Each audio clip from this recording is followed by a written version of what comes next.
इसी जगह पर इतनी सशक्त सरकार, एक हिंदूवादी सरकार, एक आरएसएस जैसे संगठन के कार्यकर्ताओं के होने के बाद इसी गाजियाबाद में कई स्थान ऐसे हैं जहां पर ईसाई लोग घूम रहे हैं धर्म परिवर्तन कराने के लिए। हिंदू धर्म के सामने जो चुनौतियां हैं यूं तो बहुत सारी हैं, लेकिन मैं उन चुनौतियों का दो में वर्गीकरण करना चाहूंगा। सबसे पहले हमें स्वयं में झांकना चाहिए, उसके बाद फिर हमें दूसरों में झांकना चाहिए। तो जो पहली चुनौती है वो ये है कि हमारे अंदर एक प्रकार का अहंकार आ गया है। जो विशिष्ट जन है, जो बुद्धिवादी बौद्धिक जन है, उनमें वो अहंकार नहीं आ रहा। बाकी लोगों में ये अहंकार आने लगा है कि हम ऋषियों मुनियों की संतान हैं और हम शाश्वत हैं, हमें कोई नहीं हिला सकता, हमें कोई नहीं हटा सकता। लेकिन ऐसे लोगों से मैं ये कहना चाहूँगा कि 5 ऋषियों के, 5 मुनियों के नाम बताओ और ये भी बताओ कि क्या ऋषि अलग हैं मुनियों से। हम जिस बात का दम्भ भरते हैं वो बात हमें स्पष्ट भी तो होनी चाहिए। ऋषि कौन है, मुनि कौन है, वो 5 ऋषि कौन है जिनके हम संतानें हैं, वो 5 मुनि कौन है जिनके हम संतान हैं।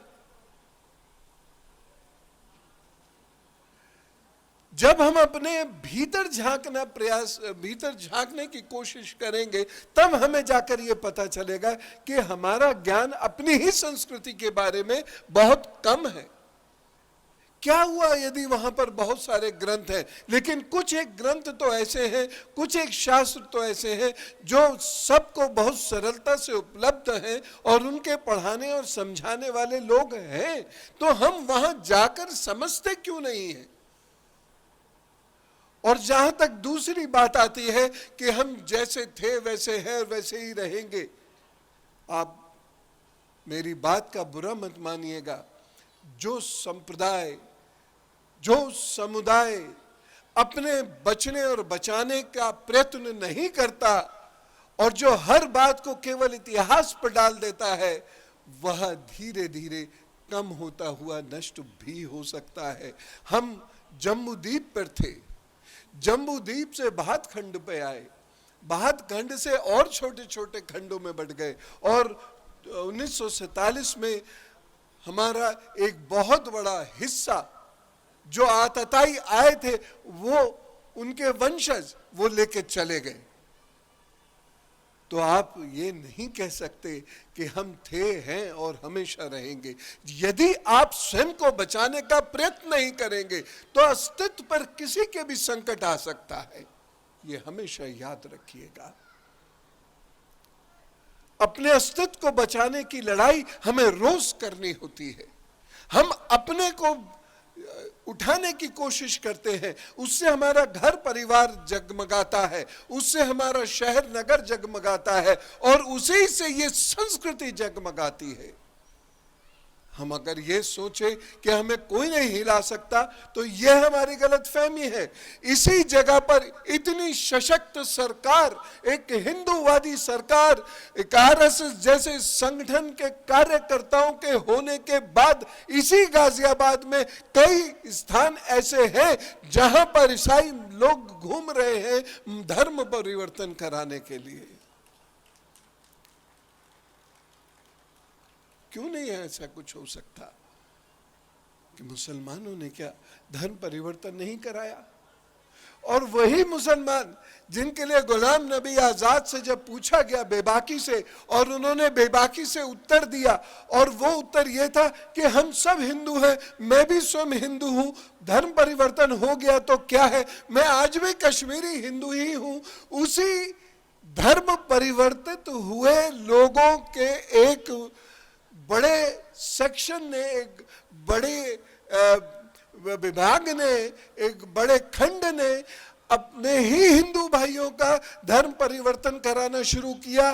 ठीक उसी तरीके से जैसे दूसरी पीढ़ी में हिंदू से मुसलमान बना जिन्ना, वो भारत के विरुद्ध खड़ा हुआ और उसने भारत का विभाजन कराया। पाकिस्तान में भी जिन्ना की कोई इज्जत नहीं है, और हम लोगों को जिन्ना की इज्जत करने की कोई आवश्यकता है ही नहीं, क्योंकि उसने ऐसा कुछ भी नहीं किया जो भारत के लिए अच्छा हो, भारत के लोगों के लिए अच्छा हो, भारत के मुसलमानों के लिए अच्छा हो। उसने ऐसा कुछ भी नहीं किया। हम ही उनको जबरदस्ती की इज्जत दिए रहते हैं, कोई आवश्यकता नहीं है।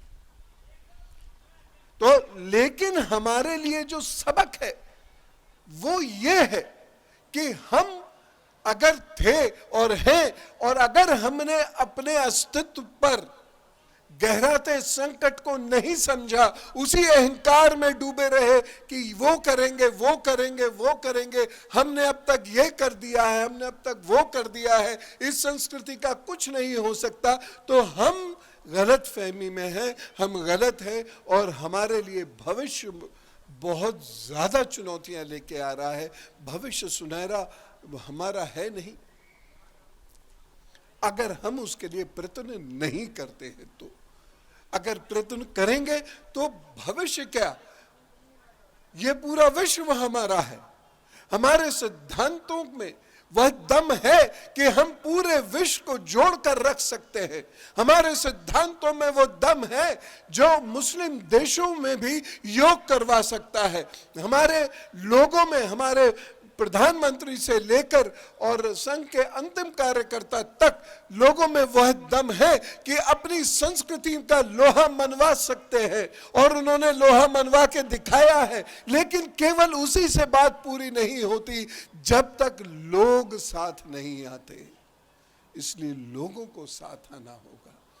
हर समय राजनीति की आवश्यकता नहीं है, जब जरूरत हो तब कीजिए, लेकिन राजनीति से प्रेरित होकर हम संस्कृति के लिए कार्य करेंगे तो गलत है।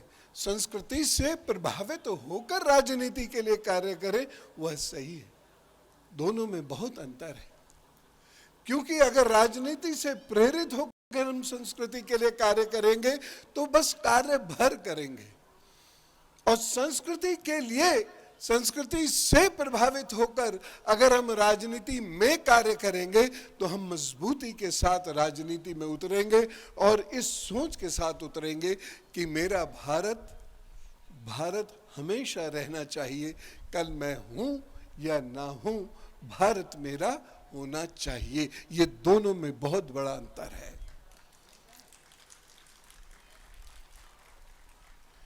इसीलिए जो दूसरी चुनौती है, नींद से जागना, जिसके लिए मन से बार बार कहा जा रहा था, नींद से जागना। 11 बजे का समय है, चलिए 10 मिनट लेट हो गए, लेकिन हम नींद से जागकर यहाँ आकर बैठे।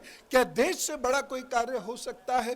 क्या धर्म से बड़ा कोई और कार्य हो सकता है? नहीं हो सकता। हमें समय निकालना होगा, और समय हम जो निकाल रहे हैं, हम धर्म पे एहसान नहीं कर रहे हैं, क्योंकि धर्म और देश यदि जिंदा है तब हमारी अहमियत है, और धर्म और देश यदि महत्वपूर्ण नहीं है दुनिया की निगाह में तो हमारी भी कोई अहमियत नहीं है। यह हम दोनों देख चुके हैं। याद करिए 11 साल पुराना वह समय जब भारत और भारतीयों की कोई नाम लेवा नहीं था बाहर जाकर, और उन्हें दूसरे ग्रह से आए हुए लोगों को लोग समझा जाता था। उनका हिंदू, अच्छा तुम मालाएं पहनते हो, तुम टीका लगाते हो, तुम ये करते हो, तुम वो करते हो। उनको कोई पूछने समझने को तैयार नहीं था, और हिंदू कमजोर हो गया। उसने अपना टीका मिटाना शुरू कर दिया, माला पहनना बंद कर दिया, कलावा पहनना बंद कर दिया। ये सब कार्य उसने करने बंद कर दिए, क्योंकि वह उन लोगों के दबाव में था। लेकिन परिस्थितियां बदलती हैं, क्योंकि देश मजबूत होकर चला, परिस्थितियां बदली, और आज वही सारा विश्व वेदांत पढ़ना चाहता है, ज्योतिष पढ़ना चाहता है, वेद पढ़ना चाहता है, भारत के धर्म को समझना चाहता है। पूरा विश्व बताइए योग कर रहा है, योगमय हो गया है भारत। ये भारत है, और ये भारत रहेगा तो हम रहेंगे, और ये भारत नहीं रहेगा तो हम भी नहीं रहेंगे, हमारे अस्तित्व पे संकट आएगा। जनाब, मोहल्लों के मोहल्ले बिक गए, लोग दरवाजों में ताला लगा के अपने घर के आगे लिख कर चले गए ये घर बिकाऊ है, क्योंकि वहां पर विधर्मी आकर रहने लगे और उन्होंने इन्हें पीड़ित किया। लेकिन अगर आप में ताकत है तो आप ऐसा नहीं होने देंगे। लेकिन उसके लिए जागना तो पड़ेगा, नींद से जागना पड़ेगा, क्योंकि यहां जो कार्य कर रहे हैं वो हमारे ही अपने बंधु लोग हैं, वो कहीं बाहर से नहीं आए हैं, उनका कोई स्वार्थ सिद्ध नहीं हो रहा है। वो एक गैर राजनीतिक संगठन है और वो कोई अपने लिए कार्य ना करके वह देश, समाज, इस धर्म के लिए कार्य कर रहे हैं। तो उनके लिए खड़ा तो होना ही पड़ेगा, बल्कि खड़े होने के लिए, खड़े होने में हमें उस गौरव का अनुभव होगा। एक बार खड़े होकर तो देखिए, यहां जो उपस्थित लोग हैं अतिथि नहीं है, वो अतिथि नहीं है, वो भी सब आयोजक है। मैं भी आयोजक हूं, मैं भी कोई अतिथि नहीं हूं। हमें आतिथ्य भाव चाहिए ही नहीं, हमें कार्यकर्ता भाव चाहिए। और जिस व्यक्ति में वह कार्यकर्ता भाव आ गया वो देश को ले जाएगा ऊपर।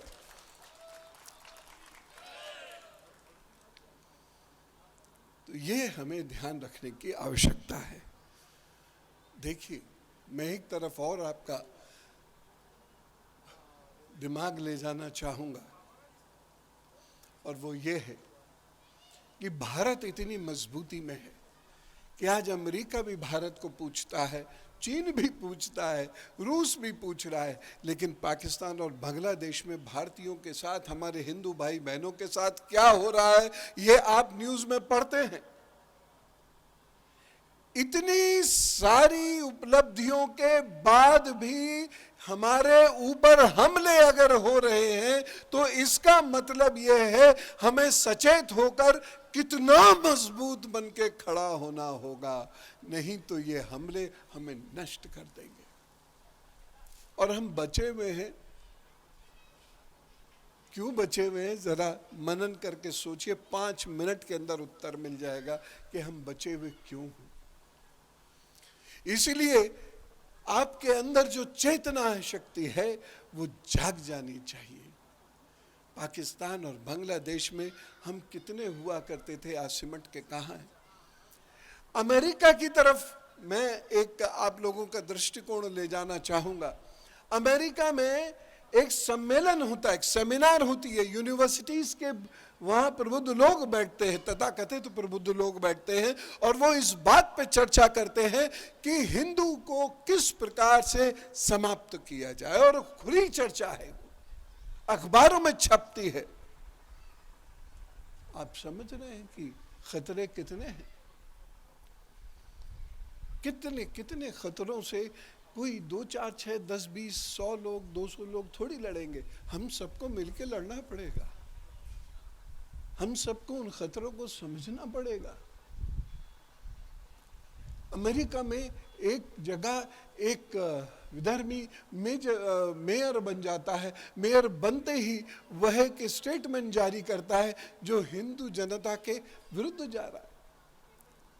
ऐसे इंग्लैंड में हो रहा है, ऐसे कनाडा में हो रहा है, ऐसे ही ऑस्ट्रेलिया में हो रहा है। तो आप स्वयं समझ जाइए कि हमें एक और अपने वीरों को याद तो करना है, लेकिन दूसरी ओर वैसा वीर भी तो बनना है। वीरों को याद करने, वो चित्रों से निकल के थोड़ी आएंगे हमारी मदद करने के लिए, हमें प्रेरणा देते रहे हैं। वो प्रेरणा हमें अपने अंदर लेके आनी है, और वो प्रेरणा इतनी मजबूत होनी चाहिए कि दुनिया का कोई व्यक्ति हम पर हमलावर ना हो सके। 100 बार नहीं, 1000 बार सोचे कि अगर एक हिंदू को छू दिया तो ये हमारे सारे पीछे पड़ जाएंगे मधुमक्खियों की तरह से, हमें जीने नहीं देंगे। तब हमारी शान होगी।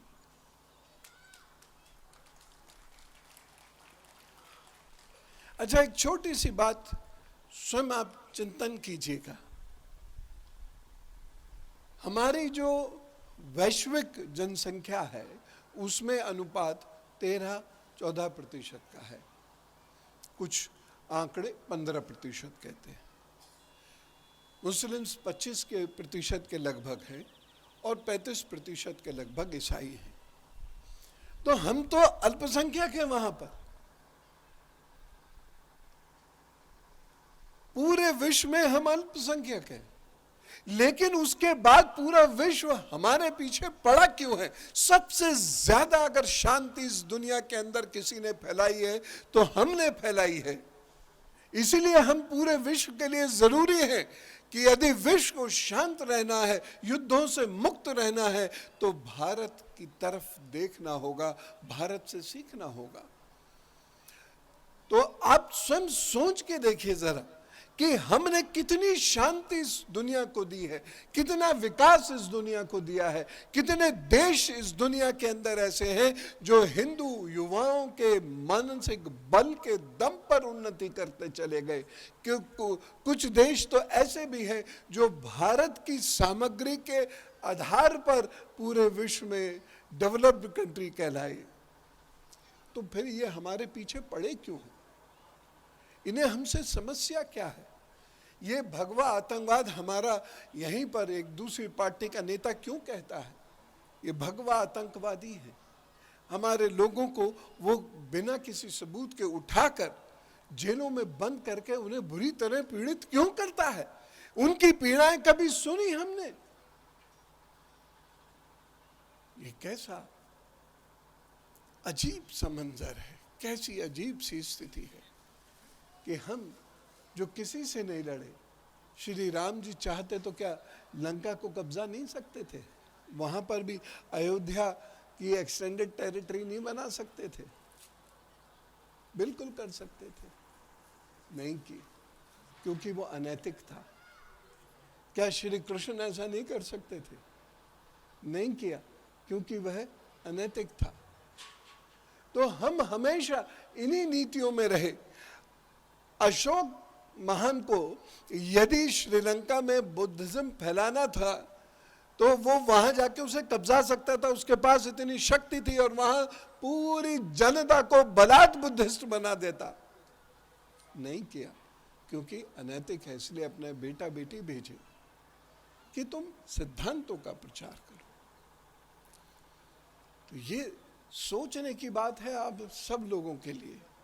घर पे जाके सोचिएगा और बच्चे ये पूछें अपने माता पिता और शिक्षकों से कि ऐसा क्यों है कि पूरी दुनिया हमारे पीछे पड़ी हुई है। उन आताताइयों के लोग जो बेसिकली हमारे ही लोग हैं, वो हमारे पीछे क्यों पड़े हुए हैं? हम हिंदू राष्ट्र की बात करते ही वो लोग हमको काटने खाने क्यों चले आते हैं? ये तो पूछना पड़ेगा भी, ये समझना भी पड़ेगा। आप भी चिंतन करिएगा कि ऐसा क्यों है। हिंदूवादी जीवन संस्कृति है क्या? मैं इधर आपका ध्यान चाहूंगा। हिंदूवादी जीवन संस्कृति केवल कुछ वस्त्रों तक, कुछ रंगों तक, कुछ पूजाओं तक सीमित नहीं है, इससे कहीं आगे है। वहां कर्म है, जो बच्चे अभी पढ़ रहे थे गीता के श्लोक, वहां कर्म है और वहां धर्म है। यानी जो कर्म किया जाएगा वह धर्म के दायरे में किया जाएगा। यानी हम लक्ष्मी के उपासक हैं, लेकिन बुद्धि के साथ। इसीलिए दीपावली में लक्ष्मी जी और गणेश जी पूजे जाते हैं कि जो कुछ आए वह धर्म से आए, वो जो कुछ आए वो बुद्धि बल से आए, छीन के नहीं खाने की संस्कृति हमारी। तो धर्म है, कर्म है, उसके बाद ज्ञान और विज्ञान है। हम अपनी वैज्ञानिक सोच छोड़ दें, अगर हम अपने ज्ञान से दूरी बना लें अगर, तो हम हिंदू नहीं हैं, रह नहीं पाएंगे हिंदू। सिर्फ हिंदू उतने ही रह जाएंगे कि जन्म हमारा एक हिंदू परिवार में हुआ। तो ज्ञान विज्ञान और उसके बाद आता है अध्यात्म। अध्यात्म का मतलब है अच्छे बनो, अच्छा करो। तो पूजा पद्धतियां, जिसके जो गुरु हैं, जिसकी जो संप्रदाय है, जो पूजा पद्धतियां करना चाहते हैं वो करें, उसमें कोई दिक्कत नहीं है। लेकिन ज्ञान, विज्ञान, अध्यात्म, धर्म, कर्म, इसका साथ नहीं छोड़ना है, और ये हिंदू जीवन है। इसके बाद बात आती है युवाओं की। युवा को लेकर हम सब बहुत चिंतित हैं, लेकिन युवाओं को शिक्षा देगा कौन? चिंतित तो हैं, लेकिन इन बच्चों को, इन युवाओं को शिक्षा कौन देगा? माता पिता ने क्या वो धर्म की शिक्षा ली कभी? कुछ कहानियां जरूर सुनी उन्होंने और वो कहानी सुना दी, लेकिन आज की पीढ़ी उन कहानियों पर विश्वास नहीं करती। उसे प्रमाण चाहिए हर चीज का। क्या वो प्रमाणिक बातें घरों में होती हैं? दोष युवाओं का नहीं है। माता पिता को धर्म कितना पता है? फिर ये बच्चे स्कूल जाते हैं, शिक्षकों को कितना पता है? भारत के बारे में पढ़ाया नहीं गया। ये कह देना बहुत सरल है, लेकिन जब प्रयास करते हैं तो पढ़ा भी सकते हैं। हमारे आश्रम से 2600 बच्चे पढ़ते हैं और उनको पढ़ाने वाले आश्रम के शिक्षक हैं। पढ़े वो लोग, भारत के बारे में पढ़े और अब भारत को पढ़ाते हैं। और वो बच्चों के पास जाइए, वो धारा प्रवाह श्लोक बोलेंगे, वो धारा प्रवाह भारत की बात करेंगे, वो धारा प्रवाह गणित की बात करेंगे। क्यों नहीं हो सकता? और वो केवल उत्तर प्रदेश में नहीं है, वो महाराष्ट्र में भी है, वो बिहार में भी है। वो सब जगह मिलके कार्य कर रहे हैं, अपनी भाषा में अपना चरित्र जागरण कर रहे हैं और साथ ही साथ ज्ञान वर्धन कर रहे हैं। तो माता पिता को पहले पढ़ना पड़ेगा, उसके बाद वो कह सकते हैं बच्चों से कि बच्चे पढ़ते नहीं हैं, आश्रम मंदिर जाते नहीं हैं। कैसे जाएंगे? हमारे आश्रम में बहुत सारे लोग आते हैं, वो हमेशा ये शिकायत करते हैं कि बच्चे ऐसे निकल रहे हैं, युवा ऐसे निकल रहे हैं। युवाओं की गलती नहीं है। मैं उनसे पूछ बैठता हूँ, अच्छा ये 5 प्रश्न मैं आपसे कर रहा हूँ धर्म के बारे में, क्या आपको पता है? नहीं पता। तो जब हमें ही नहीं पता, हम अपने बच्चों से कहने के अधिकारी नहीं बनते। तो इसीलिए आप लोग रोजाना 1 घंटा तो कम से कम देना शुरू कीजिए। 10 मिनट पूजा को दीजिए, 1 घंटा ये तो दीजिए कि हिंदू संस्कृति क्या है उसको पढ़ें और फिर बच्चों को पढ़ाएं। तब तो बात बनेगी। नहीं तो ये बच्चे विदेशी प्रभाव में ही पलेंगे बढ़ेंगे। इन बच्चों के माता पिता भी विदेशी प्रभावों में ही पले बढ़े, इसलिए उनकी सोच अलग है। उन्होंने बड़े काम तो किए, लेकिन विदेशी प्रभाव में किए। तो आज जब एक बहुत अच्छा समय हमारे सामने है, तो हम देशी प्रभाव की बात करें, तब जाके ये बच्चों के अंदर वो हिंदू जीवन आएगा। तब जाकर इन बच्चों के बीच में वह समझ उत्पन्न होगी, अन्यथा नहीं होगी। बच्चों की गलती नहीं, गलती शिक्षकों की है, गलतियां पाठ्य पुस्तकों की है और गलतियां माता पिताओं की है। इसलिए कोरी कहानियां मत सुनाइए, वैज्ञानिक प्रमाण के साथ इस जनरेशन को सिखाइए। मंदिरों पर नियंत्रण हटना चाहिए, संघ भी इसके लिए बहुत जागृत है। बाकी और संप्रदायों को आप देखिए, बाकी और धर्मों को आप देखिए, रिलीजन्स कहना ज्यादा ठीक है, वहां से तो कोई परेशानी नहीं है। उसके जो खजाना है उस पर सरकार का जोर नहीं चलेगा, लेकिन हिंदू मंदिरों पर जोर चल जाता है। जहां थोड़ी समस्या आई, ओएसडी ले जाके वहां बिठा दिया। अब वो ओएसडी क्या करेगा आप सब जानते हैं, कहने की आवश्यकता नहीं है। इससे भी बड़ी और एक चुनौती है जातिवाद। संघ ने इस पर बहुत कार्य किया कि जातिवाद नहीं हो, लेकिन जातिवाद पनप रहा है। और हमें यह लगता था एक समय में कि 21वीं शताब्दी में जातिवाद खत्म होगा, लेकिन जातिवाद और बढ़ रहा है। जब मैं गाड़ियों के पीछे लिखा देखता हूं जाति का नाम, बुरा लगता है। हम फिर बात करते हैं कि हम सबके भीतर ईश्वर है। अब मैं आपसे प्रश्न करना चाहता हूं कि यदि हम सबके भीतर ईश्वर है तो क्या कोई ईश्वर छोटा है, क्या कोई ईश्वर बड़ा है? इसका फैसला कौन करेगा? अगर ईश्वर है तो वो ईश्वर है, वह परिपूर्ण है और सर्वोच्च सत्ता है। लेकिन मेरे भीतर अगर ईश्वर है और मैं कहता हूं और फिर जातिवाद करता हूं, तो वो शरीर के आधार पर जातिवाद करता हूं। ईश्वर छोटा कर देता हूं, किसी का ईश्वर बड़ा कर देता हूं। क्या मुझे ये अधिकार है? मैं सामान्य सा प्रश्न पूछ रहा हूं। या तो कह दीजिए ईश्वर भीतर है ही नहीं, और या फिर हम उस अधिकार को छोड़ें कि कोई ईश्वर छोटा है, कोई ईश्वर बड़ा है। किसी के भीतर बैठा ईश्वर इस जाति का है, किसी के भीतर बैठा ईश्वर इस जाति का है। इसलिए जाति तोड़ो, हिंदू जोड़ो।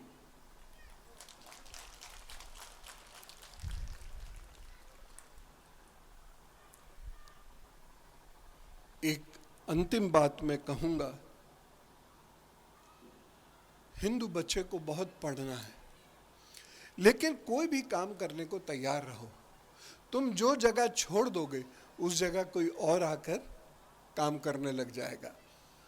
तो अपने हाथ का काम जो था, बिजली का काम, फलों का काम, ऐसे जो तुमने काम शुरू किए थे, तुम उन्हें छोड़ के चले गए क्योंकि अब तुम ग्रेजुएट हो गए। कोई बहुत बड़ी बात नहीं है, 50 लाख ग्रेजुएट हर साल निकलते हैं भारत में। और कौन कितने बड़े ग्रेजुएट्स हैं ये भी पता है, कितना उनको पता है, कितना वो एक पत्र भी, मैंने ऐसे बहुत सारे ग्रेजुएट्स देखे हैं। सौभाग्य से मैं शिक्षक हूँ और बहुत सारे ग्रेजुएट मैंने देखे हैं जो एक पत्र नहीं लिख सकते। तो ग्रेजुएट वगैरह छोड़ो, काम करो और हर प्रकार के काम करने को तैयार रहो। कोई कार्य छोटा नहीं होता। जब आप हर प्रकार का काम करके अपनी आर्थिक स्थिति को ऊंचा कर लोगे, सामाजिक स्थिति को ऊंचा कर लोगे, तो फिर जो बाकी लोग काम करेंगे वो आपके दास बनकर काम करेंगे। वो स्थिति हमें चाहिए। अभी हम उन पर डिपेंड कर रहे हैं, मेहंदी के लिए भी डिपेंड कर रहे हैं, साड़ी के लिए भी डिपेंड कर रहे हैं, ब्यूटी इसके पार्लर के लिए भी उन पर डिपेंड कर रहे हैं, फलों के लिए उन पर डिपेंड कर रहे हैं, हम बहुत सारी चीज़ों में उन पर डिपेंड कर रहे हैं। लेकिन क्यों कर रहे हैं? क्या हमारे पास अपनी अर्थव्यवस्था चलाने के लिए वो बुद्धि नहीं है, वो कला कौशल नहीं है, लेकिन उसे अहंकार से जोड़ दिया गया। तुम ग्रेजुएट हो, तुमने साइंस में 12th किया है, इसलिए तुम फल बेचोगे। अरे फल बेचने का मतलब केवल रेहड़ी लगाना नहीं है। फल बेचने का मतलब मंडी में भी बैठ के काम करना है। क्या वो काम छोटा है? क्या कृषि का काम छोटा है? पूरी दुनिया में लोग इंडस्ट्रीज छोड़ के कृषि में आ रहे हैं। हमारे खुद भारत में बड़ी बड़ी इंडस्ट्रीज में काम करने वाले लोग अपने खेत की तरफ लौट आए हैं, वहाँ खेती कर रहे हैं, क्योंकि उसमें मुनाफा भी ज़्यादा है। और सबसे बड़ी बात है कि वो जो भी कर रहे हैं वो अपने लिए कर रहे हैं, किसी की गुलामी नहीं कर रहे हैं। वो काम हम क्यों नहीं कर सकते? तो हमें उन सब चीज़ों के लिए तैयार रहना होगा। और अगर ये सारी बातें हम करते हैं तब जाके ये बनेगा हिंदू राष्ट्र, हिंदू राज्य।